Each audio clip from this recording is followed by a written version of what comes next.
Welcome to the 6th-issue reading episode of Hitchhiker's Guide to Privacy Engineering. Make yourself comfortable and prepare to explore this science fiction comic book that teaches privacy. I am the storyteller, a droid serving the Order of Epoch, and as you are to become a master of the guild, I will be here telling you about the galaxy and the darkness therein. So, let's start the 6th chapter of Hitchhiker's Guide to Privacy Engineering, shall we? Chapter 6. The Invasion. Master Yaz and Master Talia kept arguing over Red while she was sleeping inside a medical pod. What do you mean it was necessary? All this fighting and death have finally turned your heart into stone, yelled Master Talia. Red couldn't understand what was happening or if it was a dream. She tried to speak, but she felt too weak. Master Talia whispered words that Red couldn't understand and went back to sleep. We now have the well that we need. Red's vitals are okay. She only needs to sleep it away, said Master Yaz. You didn't see her vitals during her last seconds on the Dark Plains. She was almost dead, Yaz, replied Talia. She is okay. You were there for her from the start. You wouldn't let anything happen to her, Talia. I just know that. That's why I said it was necessary. Now we know for sure that Grand Master isn't being himself in his return. Nobody saw him since yesterday. He didn't even allow the medical droids for his daily checkups, said Master Yaz. We need to convene the council if we are going to confront him, said Master Talia. Let's get to the Master's Keep to start the preparations. Master Talia stopped just as she was getting out of the door and turned her back to look at Red. Rest, little one. You did your part, and now it's time for us to finish it. Then she left with Master Yaz. Red awoke from her sleep. My eyes burn, and it feels like a sonic bomb exploded inside my skull. She pushed open the medical pod and sat in the darkness of the medical ward. Well, this is something new. I have never seen the medical ward at nighttime, thought Red. It was spooky with the thunderstorm raging over the academy. Lightning struck the academy grounds, and Red got up from the pod to look outside the window. Red felt better when she saw her favorite view, the magical valley and the lake on the west side of the academy. It made her smile. She closed her eyes and meditated using her breath. Red opened her eyes when another lightning struck the academy, which was closer than the last. Then she looked at the candidate's tower and realized her room was lit. She squinted to see what was happening in her room, and a shadow passed her window. That's weird.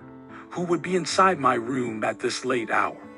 The rain was so powerful that it was looking like a waterfall pouring above the academy.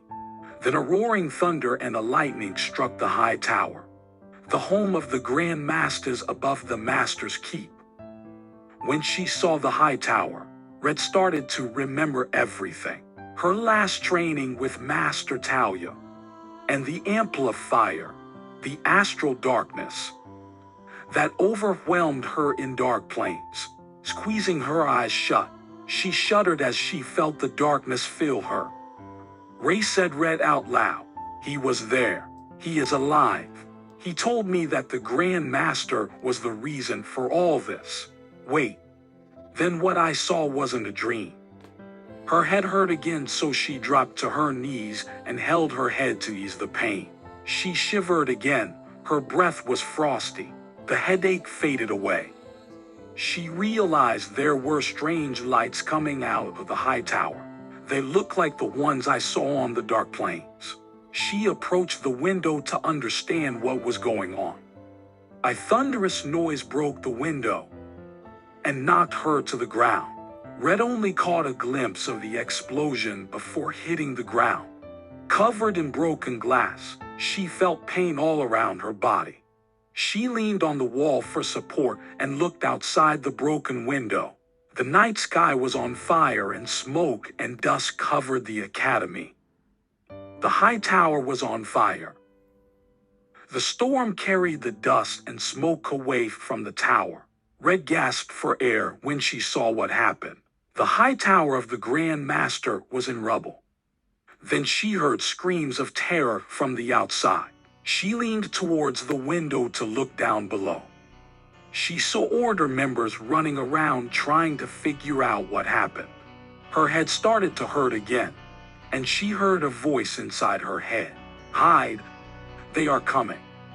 Whisper the noise. Red looked around in a panic to figure out who was talking, yet the room was empty. "Ray, is that you? Who is coming?" She walked to the gate to check out the medical ward. She peeked in the corridor to understand what was going, and then faced a horrible sight. The medical droids were killing other candidates in their medical pods. "I need to hide." Red jumped to the ground and crawled under her medical pod. Red heard mechanical footsteps approaching her room. The door opened and a medical droid entered the room. Red closed her mouth and nose to remain silent. Droid walked near the pod and saw that it was empty. It scanned the room and inspected the broken window and the shattered glass. It approached the broken window to scan the broken glass, which was partly covered with Red's blood. It followed the blood drops to the broken window and looked outside. Then it crawled out of the window like a predator. That was close. "I need to get to my room to grab my equipment." Her heart was still pounding in her chest. "I need to unlock the medical ward door to get out." She needed to get a key card to unlock the door and leave the medical ward. She walked back to the corridor and took another peek at the corridors. Now it was all quiet and Red couldn't see anyone, nor any droids. She crawled under the shadows, hiding behind the medical equipments. She silently headed to the medical ward quarters to get the key card. She stopped when she heard a noise. It was like something heavy falling to the ground. Red looked at the broken glass to see a reflection. A medical droid, clinging to the ceiling of the medical ward, dropped down as it sensed movement nearby.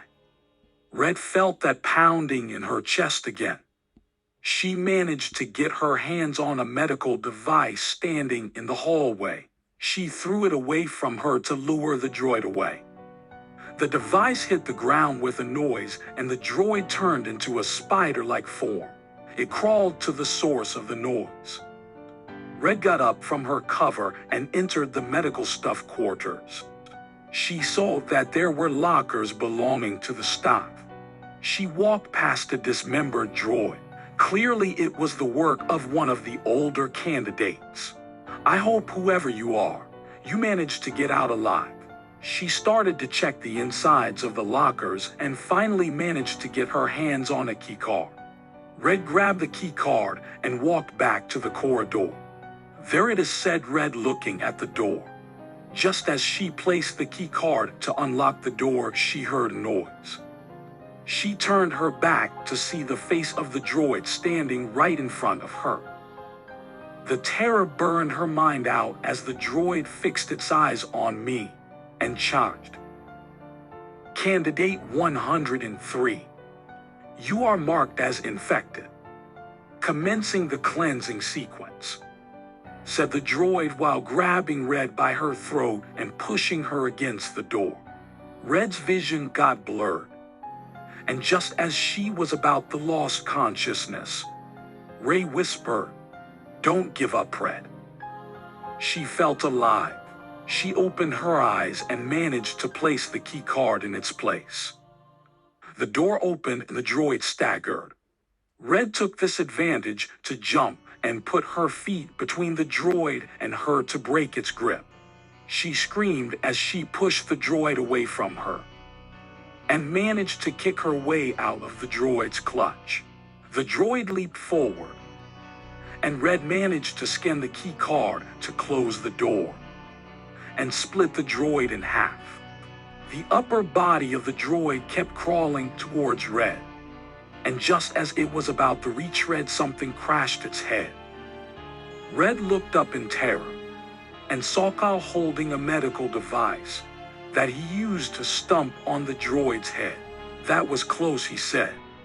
"I was trying to get in but couldn't get my hands on the key card to come and get you. Well, you did save me now. I was about to die, Kyle. It caught me inside the medical ward. If it wasn't for you and Ray, there was no way I could have made it." "What do you mean, Ray? Is he here?" replied Kyle. "No, but I can hear him. That's why I ended up in the medical ward. During my last training with Master Talia, we managed to create a connection with the dark entity. Ray was there and I talked to him. I have seen him. He is alive, Kyle." Kyle seemed to be confused.